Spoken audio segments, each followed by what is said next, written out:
What's good, Internet, and welcome to Session 12 of Super GG Radio, where friends chat about video games and all things adjacent. With me, as always, is living, dancing Detective Pikachu, Joel DeWitt. I watch more of that dancing Detective Pikachu than I care to admit, to be honest. And today, we welcome new addition, Eric Getty Gettinger. Here comes a new challenger! I'm here to make sure we get the explicit tag every week. Glad to be here and get my game chat on.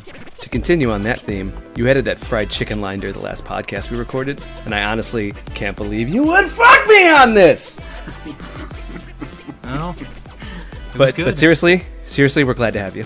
Speaking of that little outburst, we discussed the human meltdown that is Randy Pitchford in news, put on our wizard robes and hats in the Backlog Blog, and discuss the Nintendo Cinematic Universe. But first, Early Adopter, where we play early access alphas, betas, demos, and brand new games we couldn't wait for. Getty, what do you got for us this week? Well, I got hooked up with this little game called Steamhounds, and it's a little steampunk battle, kind of like a battle royale. Paint me a word picture. A word picture? Do you like pixels? I do like pixels. Joel, you like pixels? I love me some pixels. Some nice blocky pixels, maybe some floating pixels, shooting rays and pulling you in. Okay. Now, is this a combat game? What? Oh yeah, we got a good amount of combat, but some strategy in it too. You're looking at a 3v3 combat system. You got about 5 classes to choose from. Each one has some unique skills and abilities, and you really want to make sure that everybody matches up so that when you're battling it out, you're getting the most bang for your buck. Okay, so they kind of work together as a team. Yeah. Team-based combat, you're either playing against AI or you're playing some PvP against other people that are also in this beta with us. Joel, you work in a corporate job. Wouldn't we call this synergy? Please don't invade my personal life with business jargon. I've been in a class all day today. I've heard enough of that for one day. So you have there's only 5 characters to choose from currently. Right off the bat, I did want to mention that this is super early. It's just more of a proof of concept as they're currently shopping for developers. So if they find a developer, they'll be able to increase funding, add some more characters and strats and stuff like that. But as far as playing is concerned, is it turn-based? It is turn-based. How did you know? I peeked a little bit at this. Oh, no way. Yeah, it's turn-based. Each one of your characters gets a turn. It's pretty straightforward, not really too fast-paced at this point. You have to choose your attack move or your buff move, and then at the end of your turn, you can move your character around and then use what's, let's see, what do they call it? Like an extra ability. So that extra ability, it's either something like a shield, healing, or like an extra damage if somebody attacks you. All right. I think that I tried a little bit of this, and from the peek I saw, I had an initial issue with the fact that it's a 9x9 grid on your side and their side, and moving, there's no cost to movement, and there's no limitation on movement, so it's not like move one over on the grid, it's just move wherever you want on the grid. Oh yeah, you can move wherever you want. If you're in the top right corner, you can move down to the bottom left without any penalty. Well, the limitation in it is just the fact that you cannot move until your turn's ended, right? That's what I experienced in my couple playthroughs of this. No, yeah, I understand that. I feel like that a limitation would make the actual movement a little more costly and more of a risk-reward situation. Yeah, like kind of dipping into some Dungeons and Dragons here, but if you're in the front line and you decide that you're going to move out of the radius of attack, you think that somebody would get an attack of opportunity on you. That's not the case here. Yeah, and the other part I wanted to note was that there's only 5 characters and each team consists of 3 versus 3, so there's automatically going to be some overlap as far as a mirror match somewhere on the field. So I think that if they were to add more characters, I think that would be something that I would look for. Even at that point... Oh, go ahead.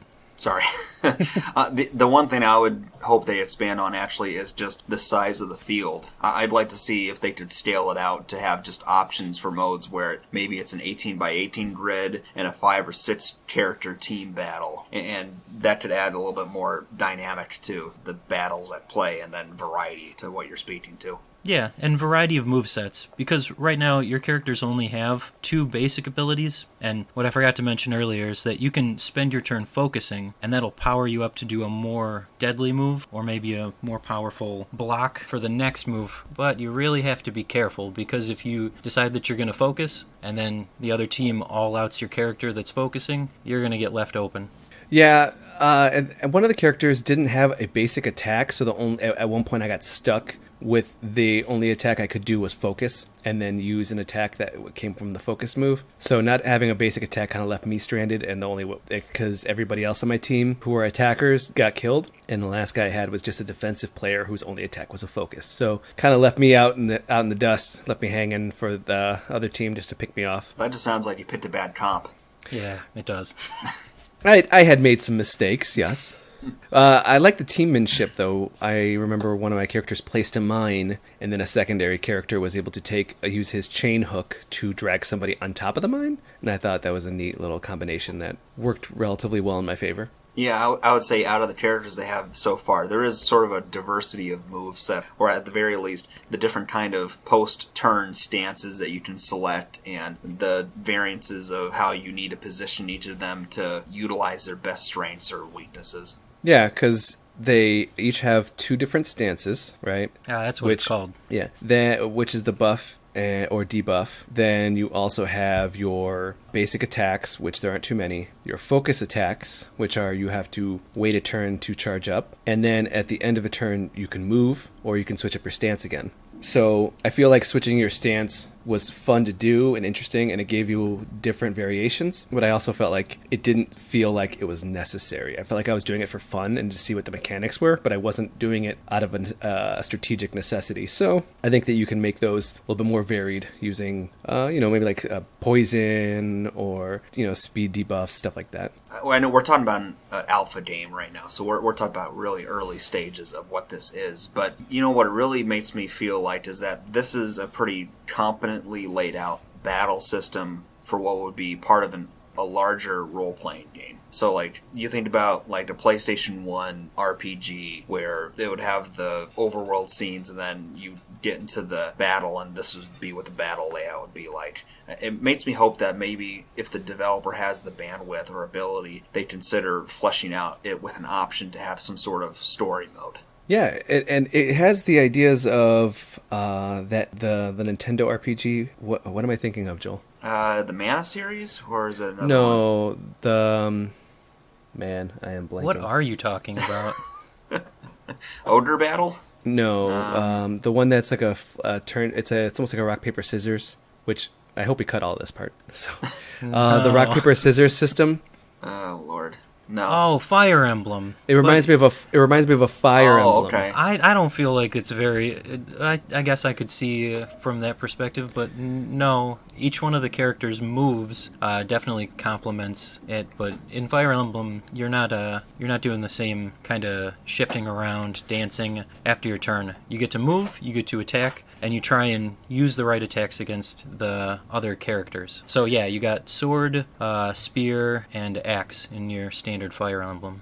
Oh, but then they start to enter into the magic realm, which I have no idea. Yeah, but even in can of worms. But even in Fire Emblem, the maps are more expansive, and it's just the placement strategy in Fire Emblem is just as much about trying to position your characters in a way where they're not going to leave themselves open to attack from the enemy team, or if you're going to bring yourself out there far enough to be a danger that you damage the target enough to kill it. So there are elements of that here, but it's not that analogous in my opinion. Oh no, I don't think it's directly like that. But from my opinion, when you have those, there was one ability that puts fire on one of the tiles, and if there was one that put it across, say, 3 tiles, you'd give you a tactic to avoid putting all 3 of your players in a row. You know what I mean? I'm saying is that they could use the space a little bit better in like adding stuff that takes up certain parts of the field and makes it so that you have to defensively place where you find where your characters work best in. That'd be a neat element. Yeah. Yeah. Like a Fire Emblem. I still don't know how much that's like Fire Emblem, but yeah, I do like what you're pitching here. I should play those games. You should. You should. Overall, I like this where it's at so far. It's got a lot of promise, and possibilities where they can go next. Talking to the developer, he had mentioned doing a little bit more graphics overhaul to that pixel look, really refining it down. I wonder what he defines as a graphics overhaul, because I kind of like the pixelated look, and I would hope he wouldn't maybe go more towards a hand-drawn look of it, to be honest. I do like the pixel look, if only because it ages well. Well, right, because even on the screen here, the characters are sitting on a 3D plane, but they're clearly a 2D image, and so it has this nice contrast between the background and the foreground because of that. I definitely saw something to that effect, and it looked really nice to me.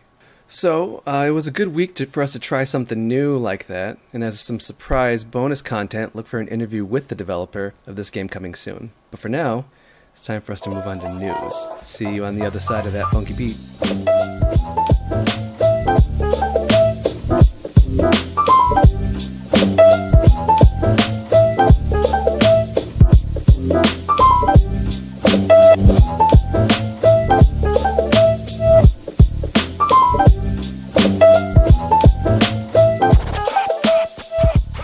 We're back with some news this week. It's a bit of a slow news week, so we got two small stories. Our news segments tend to focus on stories that we feel we have comments on and want to discuss together. Not all the news, but what we like. So we're going to start with the Detective Pikachu movie leak. The full movie leaked on YouTube. We watched some of it on the break. What do you guys think? Well, let me tell you, when you sent over that link, I almost fell for it, hook, line, and sinker. I definitely opened it and I was like, oh, this looks like it could be the movie. And then got about 20 seconds in and realized that it was nothing but the most adorable little dance moves from that CGI Pikachu for an hour and 40 minutes. I also fell for it, and I was very happy about it. The fact that it had Ryan Reynolds' watermark in the top corner when you started watching it. I didn't notice that. Yeah, he's trolling us. Oh, yeah. Yes, they gave him full reign after his success with Deadpool, I guess. I mean, in a lot of ways, it's the similar kind of marketing strategy, I should say. I saw an interview with him where there was two things that caught my attention. One of them was he said that he has enough outtakes to blatantly make the movie R-rated. And we'll never see that. I would love to see that. And then the other one was that they had said that Ryan Reynolds is just Pikachu, and he says, I am, from the waist down. I'm like, man, Nintendo really are just lightening up. It's like, hey, okay, just get nuts. Apparently it was taken from a Key and Peele sketch where they were dancing like they were 80s aerobic instructors. I saw the side by side, and it was awesome. Yeah, I had to brush up on that skit really quick to see what the comparison was. And it's similar if you're looking at the dance moves, but the overall tone is very different. Unless you picture Pikachu reading these giant cards depicting his wife being in a car accident. It's pretty dark. I kind of want to watch that sketch now. Okay, that was Detective Pikachu movie leak. And now let's discuss the human trash fire that is Randy Pitchford. It's a long list. I know I have the Word doc. It's close to a full page long. I want just some reacts from you guys here. Let's start with Big Dick Dom Daddy.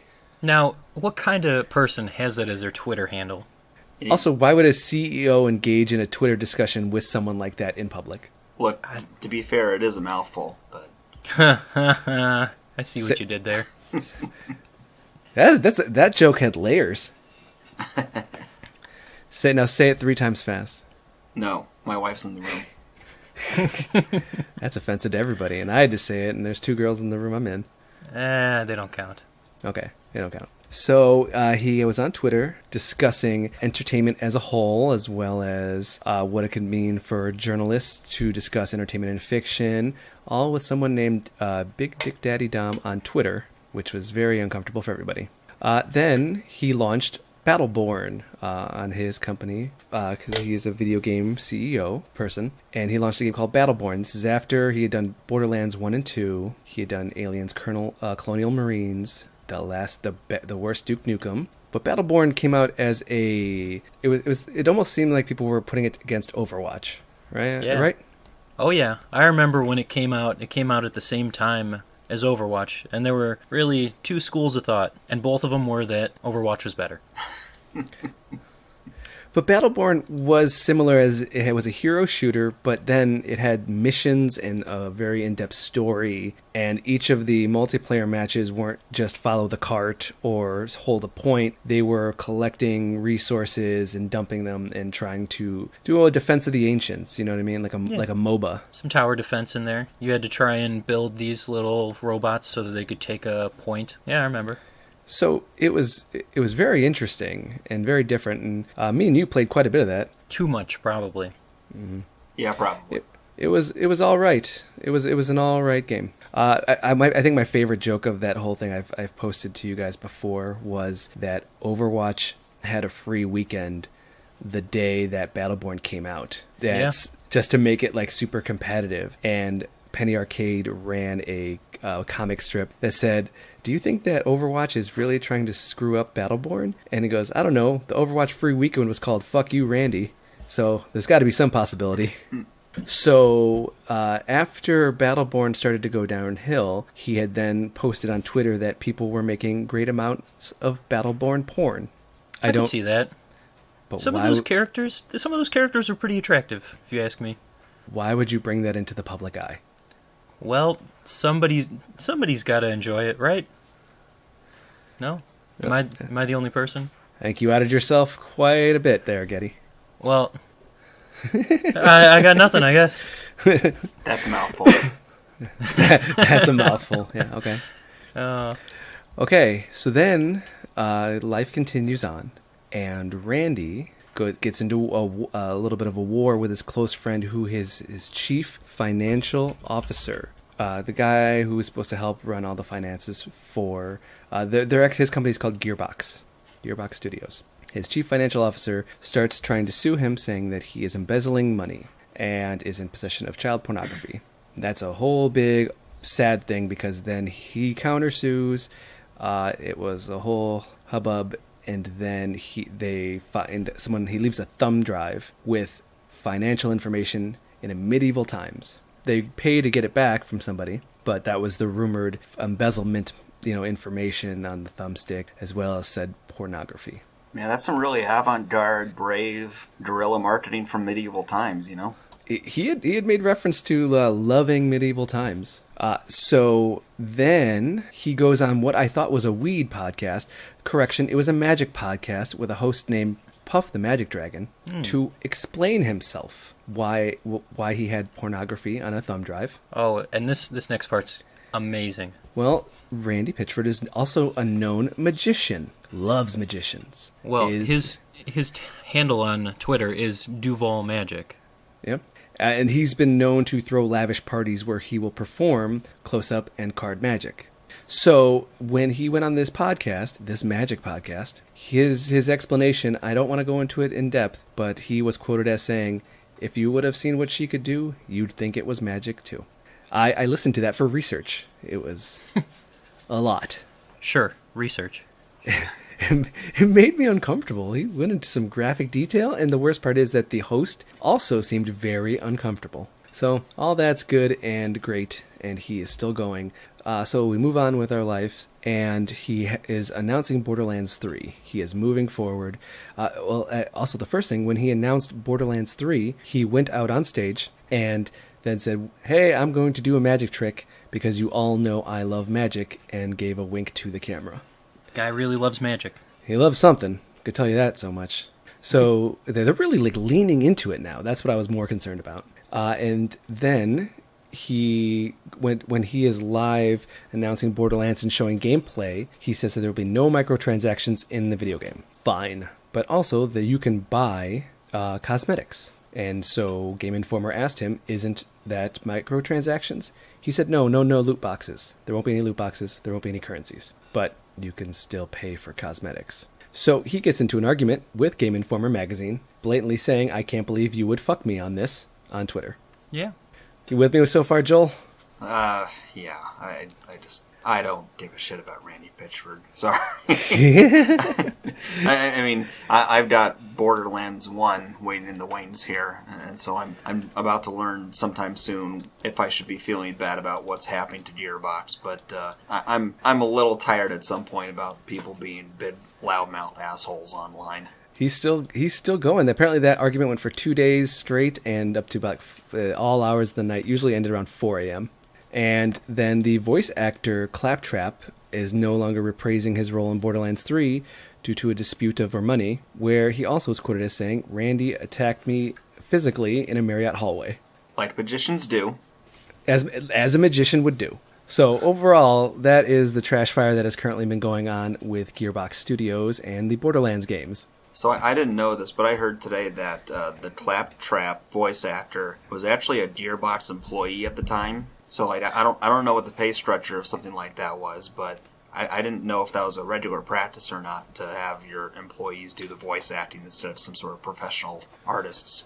I think it's been done before. I also want to say that I think the voiceover lady who was guiding you and narrating your story throughout the first game worked there as well. Gotcha. I don't think she was a professional, but he was also not getting paid for that work. So I think the dispute came from when they were discussing that, and he didn't want to get he never got paid, and then he kind of asked for it, and they gave him the boot. Well, look, Rule 34 subreddits cost a bit of money to set up, and embezzling $12 million isn't quite enough to fit the bill. You have to slash funds where you can. Just have less magician parties. Just spend less on magicians. Or maybe cut back a bit on the USB drives and look into cloud saving. Yep, and again, less on magicians. So, overall, that was one giant dumpster fire. Let's shake that off and let's dance like a Pikachu into the next break.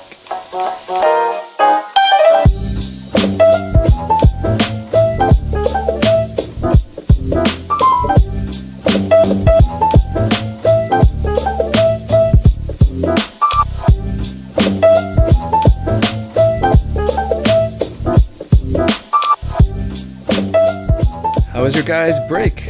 I know I shook my Pikachu. Time to head into the blog. Nope, I got a nope on that one. That was bad. That was a quick attack. That was better. That was better. Okay, now onto the blog, where we play the games we meant to play like 2 years ago, but never got around to it. The Backlog Blog. Okay, so this is a big one. This was requested by a certain friend of the site, Kevin Hartwig, and it's just a lot. It is Divinity Original Sin 2. Getty, tell me about your 10 hours that you have played in the first few chapters when it took me 19 to get out of that first act. See, the chapters I haven't had much of a problem making my way through. Yeah, rub that in. Yeah. You're talking about chapters or acts? Because the chapters, as long as you plug along and you try and figure out what you're doing, I haven't found them to be so bad. And I'm a little surprised that it's taken you so long. Have you been dying a lot? Yes, quite a bit. Well, let's start with what Divinity Original Sin 2 is.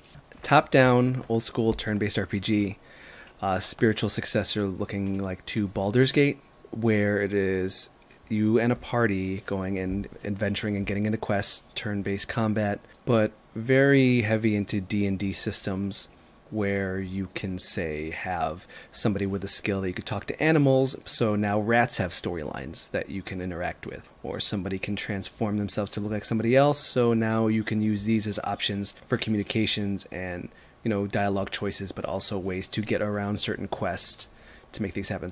You could do kind of close to anything. The game gives you a lot to work with. But apparently I'm just bad at it, Getty. It's really about strategy, and you've really got to pick your battles effectively. You don't want to just run in and start trying to hack and slash through everyone. You're going to have a bad time. You have to split your team apart, which you can do, and flank enemies. Trying to think of what else. I've found that I really have to use choke points. Find where people need to come out and just sit there.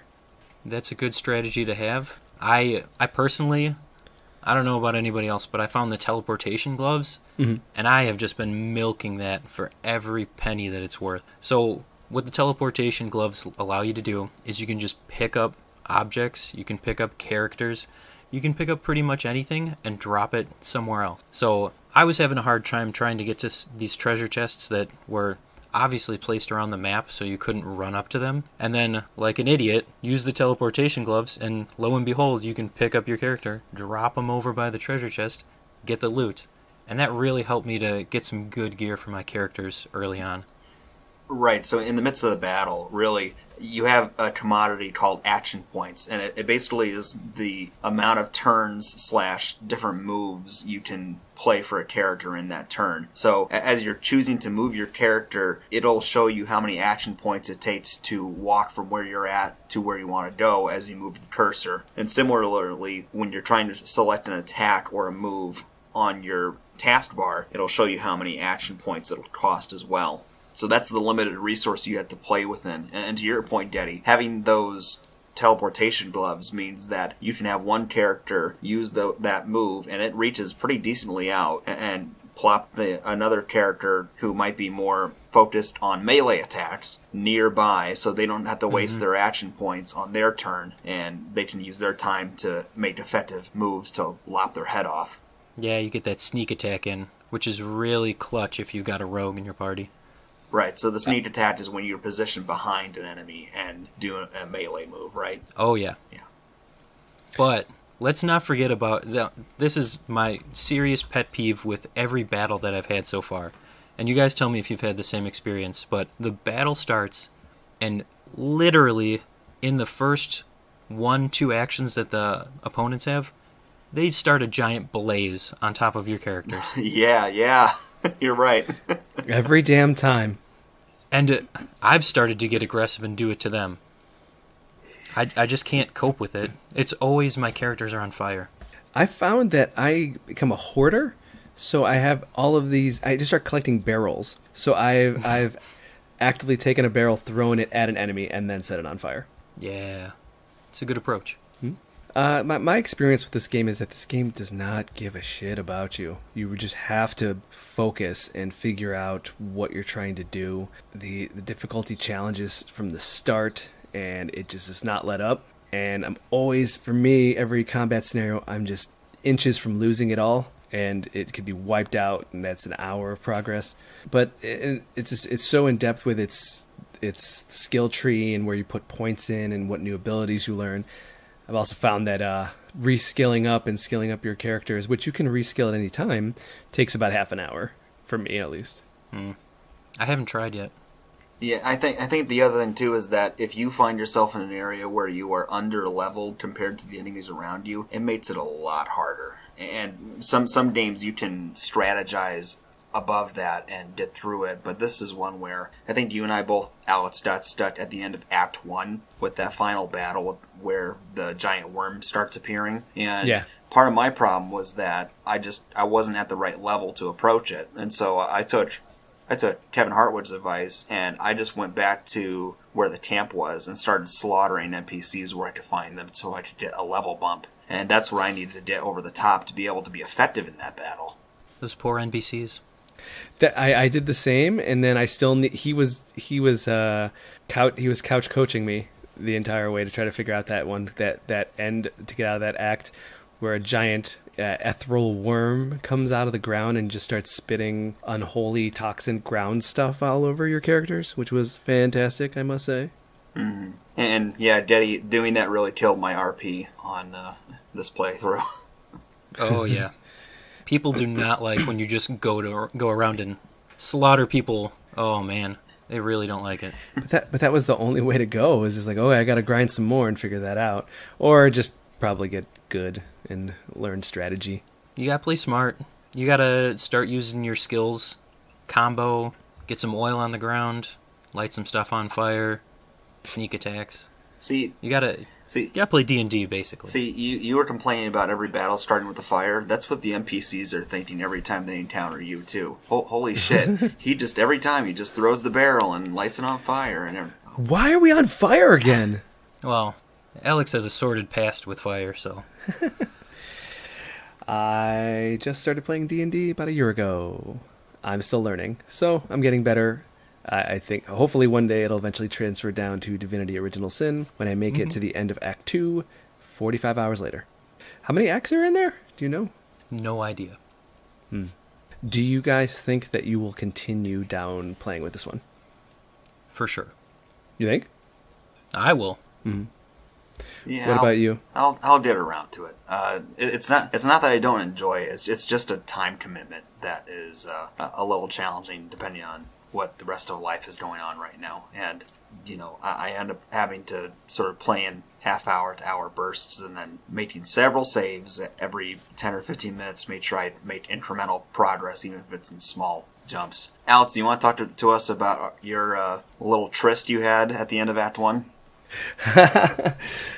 You can have conversations with each of your party members, and it enhances their story and it moves it forward because, like a D&D campaign, every single one of your party members has their own stories that they're moving along with. And I misclicked, and I clicked on my skeleton sorcerer, and it opened up a dialogue choice, and I wasn't paying attention, so I was actually just trying to get out of it. I don't want to talk to him right now, and I tried to click out, and all of a sudden it popped up and says, "Oh, you want to have sex right now?" I said, wait, what? The game just said that was a conversation choice you can make in this game? I was like, well, he's a skeleton, so the answer is obviously yes. Did he take you to the Bone Zone? Yep, the Bone Zone. He took you on a ride on top of the Ivory Tower? Bone City. I don't know. I think I'd like to continue with this game. It's because it always feels like I'm on the verge of the breakthrough about figuring it out and be like, okay, now I know what I'm doing. I know how it needs to work. I understand these systems. I have a plan of attack. It's just really just so close to out of my reach. Well, I mean, that's one of the things that's so engaging but also kind of exhausting about it sometimes is that there aren't really many like trash mob battles that you encounter. Most of them you need to have your attention to it, strategizing against it. Otherwise, you can easily fall into a trap of just getting demolished. Yeah, and I don't think there's any respawns of enemies. No, I don't believe so either. Not that I've seen. So I think it is one of those situations that you need to get what you can out of it, and then just hope that's enough and start learning as opposed to trying to brute force, which is what obviously we're trying, Joel. Yeah, well, I mean, I'm learning along the way, and I even, was informed the last time I played about how there's different defense types that the enemies have. So, like, there's a magic defense meter and a, like, general defense meter that enemies have, and you have to beat down that shield with the damage type in order to get to their core health. And really, if you have a mixed team where half of them are melee damage and the other half are magic damage, it makes things harder because you have to hone in and focus the magic types against an enemy to take it out quicker, and melee types on another enemy together. And it in some ways kind of limits how you can team your teammates up to take down a fight. Yeah, it's all about strategy, guys. Also, I don't know how many different approaches you tried during the first chapter. Well, to try and get out of Fort Joy. But I was able to find at least 3-4 different ways that you could do it. You could obviously fight through all the prison guards, which seems like you guys were going right along with. You can try and free the guy that's locked in the cage. You can make a deal with the resistance that's actually in the city guard. Or there's this crazy guy that you have to find by playing hide and seek with a kid, and then he takes you to a different area where there's a skeleton who's got a spear sticking through him, and if you unimpale him, then he gives you another quest. So basically, you should save a lot so that you can play all these different variations. You see, I tried to go the route of not fighting all the guards, and I forget which one it was, but it took me down a path where the guy was leading us to a place, and he had us teleport him to a spot, and then we teleported him, and he ran off like a dick. And then I had to just basically go back and slaughter all the guards anyway, because I was fed up with trying to be smart about it. I found a way into the dungeon. Yeah. And there was the head torturer there, he's just one of the guys who just would love torturing victims. and I used the skeleton to talk to him, and they both like to torture people, I guess. And because they both like to torture people, they became friends, and then he said, okay, exit's over there. Well, I mean, the you go. skeleton guy has like a face ripper item. I mean, Yeah. he does has no bones about it. I think you show it to him, the torture, and he's like, oh, that's pretty sweet. I got something like this. And they just compare notes for a minute, and then they're like, okay, he says we can go. The point of killing all the guards was later, when we're like, oh, well, I need more experience, better go back and just into the fort. I thought you would be able to fight your way in the battle arena. I thought you could fight your way out, but that never happened to me. No, but you beat the arena, right? Mm-hmm. Oh, there you go. Yeah. That's all you had to do. Okay. It gives you the added bonus of being able to take your collar off. Oh, okay. I think I had it removed by then as well. Oh, there you go. I think that I'm going to continue with this one, though. I just pick at it, just poke it again, Yeah. and see what sticks and what doesn't. I just got to the big open world that you're supposed to be able to explore, but I haven't gotten that far yet. With how much there is there might be value in coming back for another touch base down the line once we've both gotten some time devoted to it. Yeah, just discuss where we've gone so far. But my feelings on this last convo are exactly how I feel on Divinity. It's a lot. I vote we hit the last break and come back with 2 bonus segments. The Fantasy GG Draft and What's Your Beef?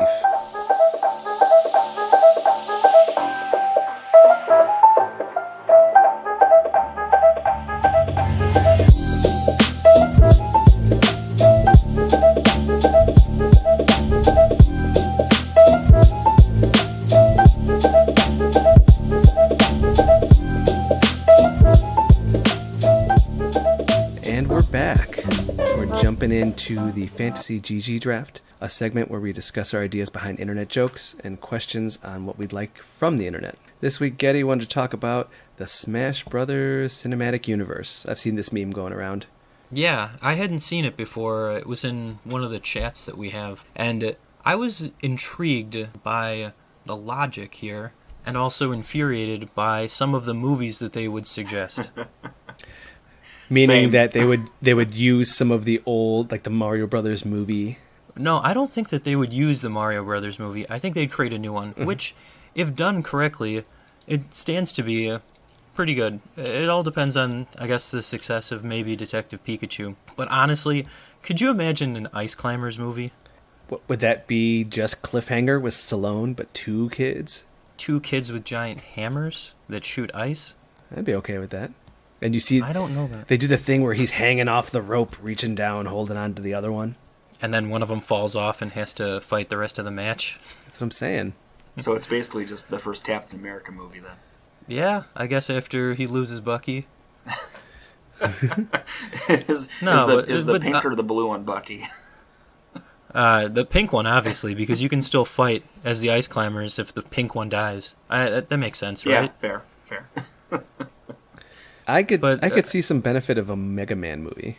I could get down on Mega Man, but I feel like they would try and humanize him, and he's not about being human.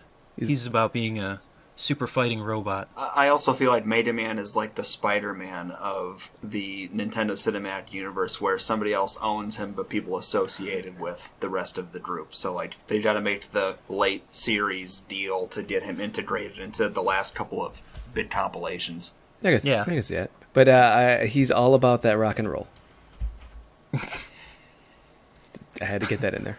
I apologize. Well, since he does have that one adventure with Bass. Yep, not Bass.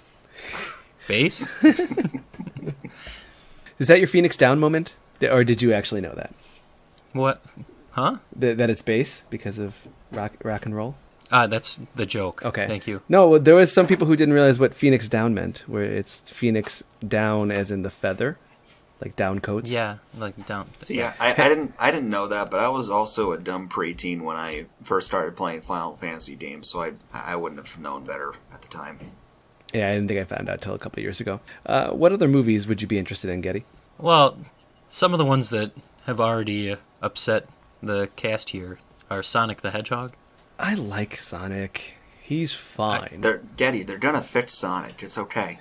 They're gonna fix him. Yeah, it only took a bunch of the whole internet to explode in order to get him to fix him. Still so sad about twice. It was twice they had this scream because they had the release of like that style guide and the poster where people lost their shit like months ago, and then finally they showed the trailer, and that was the point they tapped out. I'm still so sad about that because their redesign means that's going to be increasingly expensive, which also means that we're not going to get a Sonic 2. They can't get a success out of that. Well, if Phase 3 happens of this whole scheme, it'll be Mario versus Sonic. So, you can always look forward to that. He'll ride the coattails of all these Super Mario movies that I'm looking at.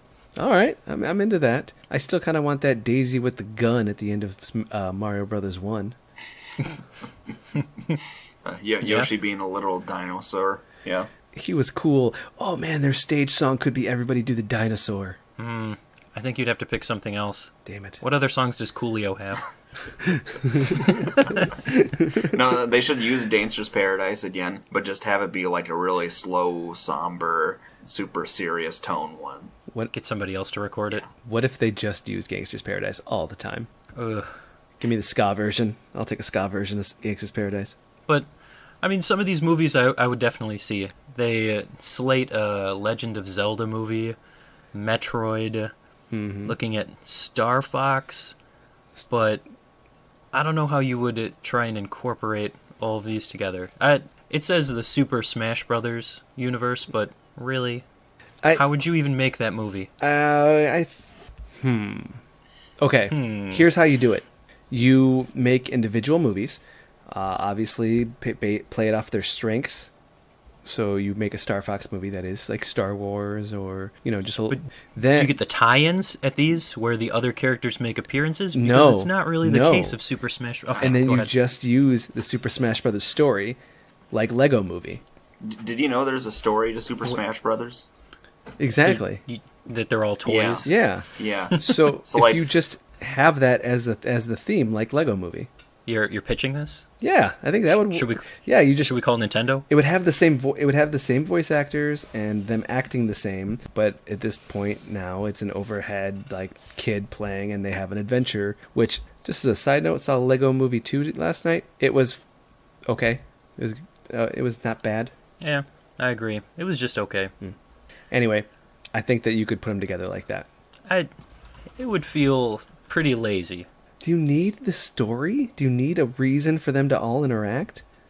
If you have, what am I looking at, almost 15 movies, you would imagine that at some point, outside of the Super Smash Brothers, they would interact. At least I hope that they would. I just feel like a Kirby movie would be horrifying. Oh, I would see a Kirby movie. But there's no hero there. He just eats people. Yeah. That's hero enough for me. They should go. I aspire to be like Kirby. They should go the Venom route and have it be like some person being consumed by the Kirby, and then the whole movie him trying to figure out how to deal with it. Yeah. How could he live with himself knowing he eats people? We are Kirby. One of us. One of us. Think of all those cool powers you could have, though. Yeah, you could you could definitely get some cool hair and some cool colors. What is okay, let's do the lineup again. What is the Smash Brothers original lineup? Okay, so this is what we're looking at, and we'll post it to social media afterwards so everybody else can take a glimpse into this wonderful universe. So we got Detective Pikachu leading the way. Then we go to Sonic the Hedgehog, Super Mario, Legend of Zelda, and then a surprise move of Pokemon Red and Blue. Alright, that closes out with Super Smash Brothers. That's Phase 1. See, I would have gone with the original number of guys. But you're saying that they're making these movies already. I have no idea if they're really making any of these movies. Oh no, it's all bullshit. Don't. Don't I imagine that the first two are real. Yeah, because we know they are. Oh yeah, okay, Sonic is very real. Yeah. Go ahead, continue the pitch. All right, Phase 2, Super Mario Brothers.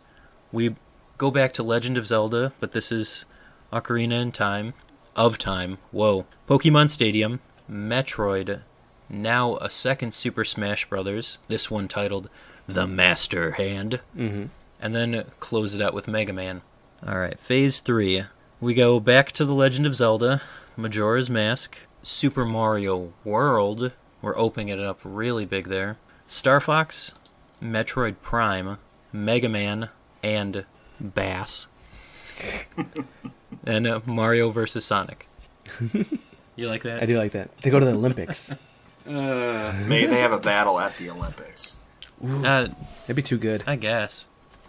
So I would definitely see something like that. I just feel like that's a lot of risk. It's hard to get them all to be the right way to be. Well, which one's going to be a hit? You know what I mean? Hopefully, Detective Pikachu. Well, yeah. The early reviews it's really good. Yeah, I mean, this whole joke is on the premise of it being like the Marvel Cinematic Universe. Like, the Detective Pikachu would have to be like the Iron Man of the series, where Detective Pikachu himself has to be ephemeral to all the Pokemon episodes, as well as like making cameo appearances and like side billing in other movies, right? So it's going to be like, Metroid, but somehow Detective Pikachu found his way in outer space fighting, the Metroids. Yeah. To solve a space murder or a space abduction. I love space abductions. I sort of wonder how you frame like the Super Smash Brothers movies theoretically, right? Because like the Master Hand, the one with the subtitle "The Master Hand" implies that like he doesn't make an appearance in the first one. So what would the first one be about? Or would it just be like a mashup rivalry of the first Phase 1 movies? And who would be the lead of Pokemon Red and Blue? Red. The characters Red and Blue. Maybe. It depends on what theater you see it. Yeah, I would hope it would be a little bit more clever than that, but I don't know. I feel like Super Smash Brothers would end on a cliffhanger where everybody's fighting and then they realize that they're not really supposed to be fighting against each other. And that's when you see the shadow of the Master Hand out in the distance doing the wiggly fingers at you. Spirit fingers. Spirit fingers. Spirit fingers?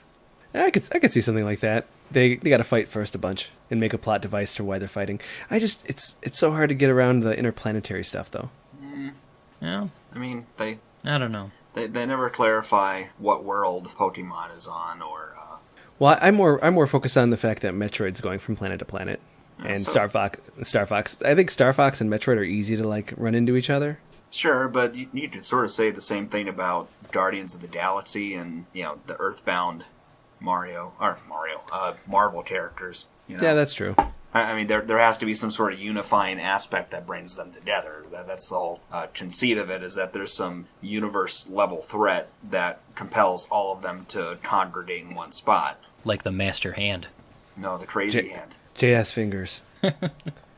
I don't even know what monstrosity they call the one from Ultimate. That whole cinematic where for the single-player mode where they show everybody getting snapped, except for Kirby. That was cool. Yeah. Kirby's the lone survivor. Kirby is like the Captain Marvel of Nintendo.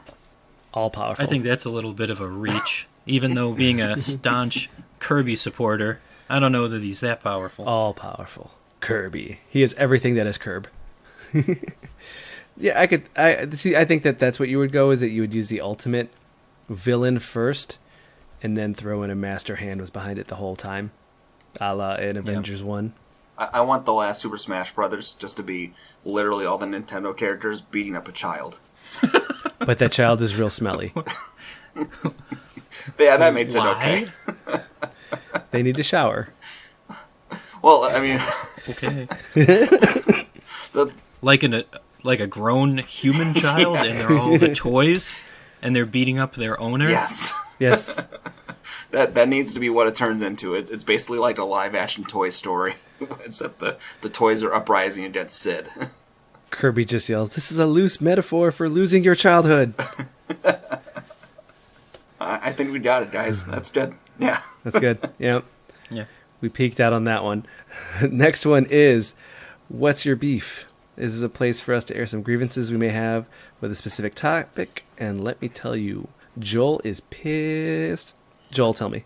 What's your beef? I preface this with apologies to Alex Ramos, who doesn't listen, but we've had debates off and on about how good or bad Nintendo's online service has been, and I guess maybe I just haven't had enough experience with it until recently, because, man, it is bad. and namely Super Smash Brothers Ultimate is what I'm talking about here. So ever since Joker came out, I've started dipping my toes back in the water of getting into the online matchmaking. And first of all, I hate the online queuing system. I mean, for context, the Wii U version, it was laughed about at the time, but they had two different session off parts. It was for fun and for glory. And it worked great. And all it really was the for fun stuff was items unlocked, custom play sets and rule sets, and multiple, 2 to 4 players, fine, go for it. And then the levels were as they were intended. And then the For Glory is like the super serious Fox only Final Destination kind of stuff where no items available. Every level was a flat plain surface, and people were treating it as if it were a fighting game. And that worked pretty well, because, sometimes you want to have fun. Sometimes you want to pretend you're going to have glory and get your butt whooped, but at least you're, feeling like it's something a little more serious. Cool. Don't we all? Yeah, I want the glory. I never got the glory, but I want it. But the queuing of the matchmaking here is just, you go into a general matchmaking queue, and you can set a preferred rule set, but you're not guaranteed it, number one. So Weird. I could put my rule set to no items, taking it super serious, but if there's not a matchmaking component they can find for it, they're going to group me up with the goofballs wanting to play it like the game it actually is. And that sucks, because even though it was a little rigid, it was at least clear on what you wanted to do before. You know? Not have fun. Yeah. Continue. Yeah. That's one way to lolook at it. Well, sometimes you don't want to have fun. Sometimes you just want to win, damn it. Nice. Which I still don't do. But anyway, the other thing is that the connection is awful. Like, I would just select the option to try to choose your character, and I've had times here where I would get disconnected in the character select screen and sent back to the main menu. And it would be like a 3 or 4 times of going through that before it finally went through and it queued me up against some other matchmaking group. Like what the hell am I paying $20 a year for if you can't figure out consistent, stable matches with something resembling a smooth frame rate? Because it would get to that, and then for when it finally connects, it just like stutters and stammers and grinds down to a halt if there's anything more than 1v1 on it. And man, this is the third Smash Brothers game they've had with online, and somehow in every single way they've taken a step back with the matchmaking tools, the consistency and connection, and I can't figure out if it's like there's just so many more people playing this one that you get people from all over the world who maybe have less stable internet, which I don't think I've got great internet, but it's acceptable, or just that Nintendo's in a fuck you pay me mode and just doesn't give a shit and knows that you'll suck it up and take it. And I mean, I will note that the times that we've connected to play with Ramos, it seemed pretty stable enough. So it's not like the tools don't exist for it to work okay, but it's like any time that you connect outside of dedicated friends, it goes all tits up, and I don't understand it. I've only done a little bit, but I haven't had this kind of experience as you have. Yeah, well, I mean, mine's been a little choppy, but the sad part is I've only gotten 1v1s, so that also could be it, That could be it. And I assume that adding every extra person adds a layer of complication to how they level the load between people's internet connections and consistency and frame rate, but it gets to a point where it'll be literally unplayable. And then the worst part is that you start picking up bad habits when you're playing online, because you will try to account your inputs to the delay that you're experiencing, and then you go to play offline and it sticks on you with like your response time, which, like, again, I sucked at this game. I accept that I sucked at the game. I'm not saying that like this is keeping me from pro level, but I want to suck on my own terms, Damn, Joel. Yeah, I'm sorry. I don't play online, and I feel awful. Yeah. Getty is apologizing to you from Nintendo. No, I'm actually thinking that we should rename this segment Nerd Rage. Not a bad idea. Thanks. Thanks for that. I'm gonna write this one down. Well, seem pretty upset. Yeah, I haven't had too much of the same experience, but I have experienced choppiness here and there. But I guess that's what you get for $20 for a year. Then they need to up that add price. They need to add Super Nintendo games if they're not going to fix their internet. I was just gonna say they just need to make it $30 a year, and then just make it decent. Use good servers and have good netcode for it. You know what I mean? But Alex, I've been playing Nintendo stuff for a long time. They're not going to fix it. I know. They're just going to take more money. So I know what the truth is. Joel's turning on Nintendo. No, I'll be playing it tonight. There it is. There it is. I heard it. And with that, it will be it for this week's Super GG Radio. Before we go, you can find us on Twitter at Super GG Radio and twitch.tv/Super GG Radio, where next week we will start Metal Gear Kevin, Solid Hartwig 1. We're going to have our friend Kevin Hartwig streaming Metal Gear Solid. He's going to be going through that game, and we're going to be providing commentary along the way and give updates and just enjoy the ride. Also, I think I might throw a little bit of hosting duties over to my friend Steve, who has been streaming some Skyrim, where he has been narrating with a calm, soothing Bob Ross voice that makes me so very happy. I think last time he chopped wood for about 45 minutes, and I couldn't turn it off. Getty, Joel, you guys going to be streaming anything this week? Not that I know of. Okay. I think I'm going to go back onto the Just Dance train and try to see if I can actually set that up so we can stream it. I might jump into a game on Xbox Game Pass since I re-upped that for $1 a month or so ago, and then consequently haven't touched it since. So we'll see, but I might pick a night where I spend a few hours online. Sounds like a plan. If you'd like to reach us with questions or input, our email address is superggradio@gmail.com. Provide a review on iTunes or the podcast app of your choice. Thanks for listening, and GG, guys. Good game. GG.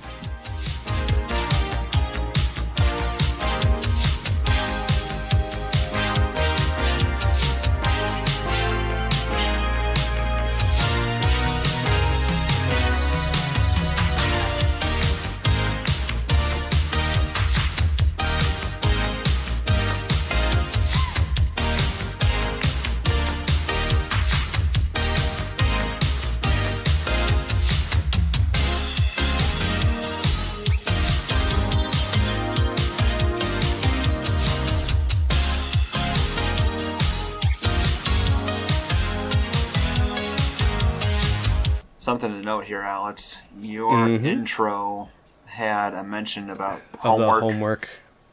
Yeah, you want to re-record that one after this? Yeah, well, at the end. Let's do that. We'll re-record that one. Okay. Where did the homework go? I took it out. I felt like we were getting to a lengthy time. We kind of punt things here and there, just like, okay, move it to the next one.